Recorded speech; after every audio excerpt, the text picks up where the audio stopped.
10-15 വയസ്സുള്ള കുട്ടികൾ വരെ ലഹരിക്കടിമയായിട്ട് പല കൊലപാതകങ്ങൾ ചെയ്യുന്നു. കേട്ടാൽ കേട്ടാൽ അറയ്ക്കുന്നവരെ ടൈപ്പുള്ള ക്രൈമുകൾ നടക്കുകയാണ്. അത് 10-15 വയസ്സുള്ള കുട്ടികൾ ചെയ്യുന്നതാണ്. അപ്പം ഇപ്പം മന്ത്രിമാർ തന്നെ പറയുന്നത് സിനിമ വളരെയധികം ഇൻഫ്ലുവൻസ് ചെയ്യുന്നു. സിനിമയുടെ വയലൻസ് കണ്ടന്റുകൾ കുട്ടികളിൽ കൂടുതലായിട്ട് ഇൻഫ്ലുവൻസ് ചെയ്യുന്നു, അവരെ ഈ ക്രൈം ചെയ്യാനായിട്ട് കൂടുതൽ പ്രേരിപ്പിക്കുന്നു എന്നുള്ളതാണ്. ഇപ്പം ഓൾറെഡി സിനിമയിൽ സെൻസർ നിയമങ്ങൾ കടുപ്പമാണ്. തൊട്ടാലും പിടിക്കുന്നതെല്ലാം കട്ട് ചെയ്ത് വിടുകയാണ്. ഒരു കലാകാരൻ്റെ ആവിഷ്കാരം അവിടെ തന്നെ നിരസിക്കപ്പെടുകയാണ്. അപ്പോൾ ഇനിയും കടുക്കണമെന്നാണോ പറയുന്നത്, അതോ സിനിമയല്ല വ്യക്തികളാണ് ഇതിനുള്ള കാരണമെന്നാണ്? ഇപ്പോൾ നാൻസി റാണിയായിട്ട് ക്ലബ് ചെയ്ത് പറയുകയാണെങ്കിൽ നാൻസി റാണി ഇതിനൊക്കെ നല്ല മെസ്സേജാണ് കൊടുക്കുന്നത്.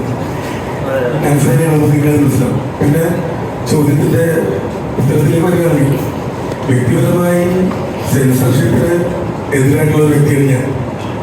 പ്രേക്ഷകരാണ് നേരത്തെ അജു പറഞ്ഞതുപോലെ യഥാർത്ഥ വിധികർത്താക്കൾ, ആവിഷ്കാര സ്വാതന്ത്ര്യത്തിന് വേണ്ടിയിട്ട് നിലകൊള്ളുന്ന ഒരാളാണ്. ഏത് തരം സിനിമകൾ വന്നാലും അതൊക്കെ തള്ളണോ കൊള്ളണോ എന്നൊക്കെ അറിയാനുള്ള പ്രബുദ്ധരായ ജനങ്ങളാണ് പ്രത്യേകിച്ച് കേരളത്തിൽ. പിന്നെ ഒരു സിനിമയാണ് ഇവിടെ വയലൻസ് ഉണ്ടാക്കുന്നതെന്ന് പറയുന്നത് 1% പോലും എനിക്ക് യോജിക്കാൻ പറ്റില്ല.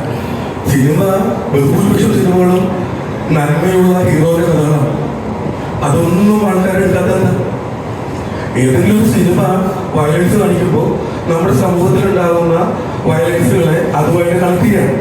അല്ലാതെ സിനിമ സ്വാധീനിക്കുമെങ്കിൽ നമ്മളെല്ലാവരും ഹീറോസ് ആവേണ്ട ആൾക്കാർ, നല്ല മനുഷ്യരാവേണ്ട ആൾക്കാർ. അതിഭയങ്കരമായ മയക്കുമരുന്നിൻ്റെ ഉപയോഗം.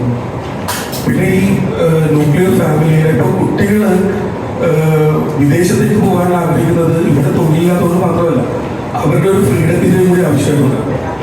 ഒരു ന്യൂക്ലിയർ ഫാമിലി അവർ ഫ്രീഡം ഇല്ല, പുറത്തുപോയി ഫ്രീഡം ഉണ്ടാകുന്നു. അപ്പം അത്തരം ഡിപ്രഷൻ, അത്തരം പ്രശ്നങ്ങളിലൊക്കെ കുടുംബത്തിലുള്ള കുട്ടികൾക്ക് പിന്നെ അവരുടെ ചുറ്റിലും മലയാള സിനിമ മാത്രമല്ല വയലൻസ് നമ്മളെക്കാൾ ഭീകരമായിട്ടുള്ള ഒരുപാട് സീരീസുകളും ഒരുപാട് വീഡിയോസും ഒക്കെ അവരുടെ വിരൽത്തുമ്പിൽ അവൈലബിൾ ആണ്.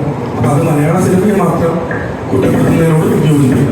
അപ്പോൾ മാറിയ സാമൂഹ്യ അന്തരീക്ഷം, ലഹരിയുടെ അതിഭീകരമായ ഉപയോഗം, ഇതൊക്കെയാണ് പ്രധാന കാരണങ്ങൾ. സിനിമ അതിഭീകര വയലൻസ് ആണെങ്കിൽ നമ്മൾ കാണില്ല.